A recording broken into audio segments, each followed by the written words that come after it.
امام زین العابدین فرماتے ہیں کہ جب نوح علیہ السلام کشتی بنا رہے تھے تو ایک مومنہ بوڑھی عورت روز اللہ کے نبی کے پاس اپنی گٹھری لے کر آتی اور کہتی، اے اللہ کے نبی، کب کشتی روانہ ہوگی؟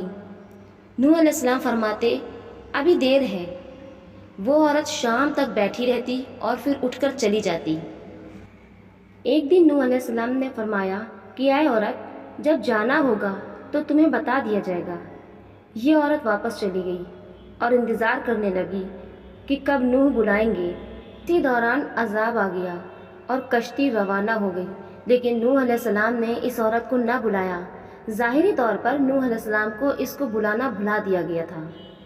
جب طوفان ختم ہوا تو ایک دن نوح علیہ السلام کے دل میں محبت اٹھی کہ شہر کو دیکھوں جہاں سے چلا تھا، وہاں آئے۔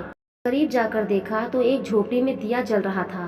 نوح علیہ السلام یہ دیکھ کر چونک گئے کہ روئے زمین پر کوئی ایسا گھر بھی ہے کہ اتنے عظیم طوفان کے بعد بھی جس میں چراغ جل رہا ہو۔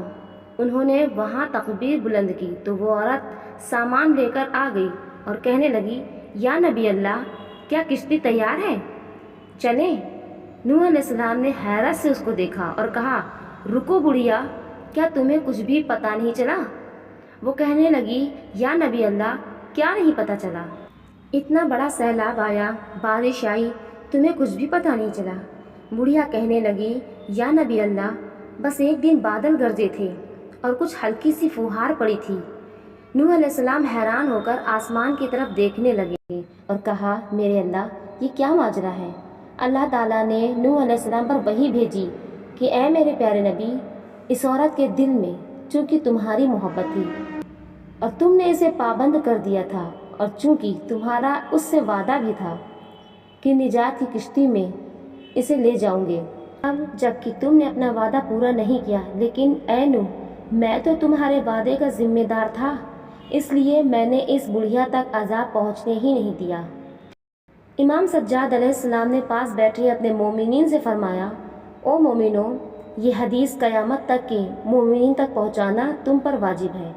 انہیں بتا دو، اس نے ہم سے محبت کی، قیامت کا عذاب ضرور آئے گا، لیکن جیسے اس بڑھیا کو پتہ نہیں چلا، ہمارے مومنوں کو بھی پتہ نہیں چلے گا کہ کب قیامت آئی اور کب چلی گئی۔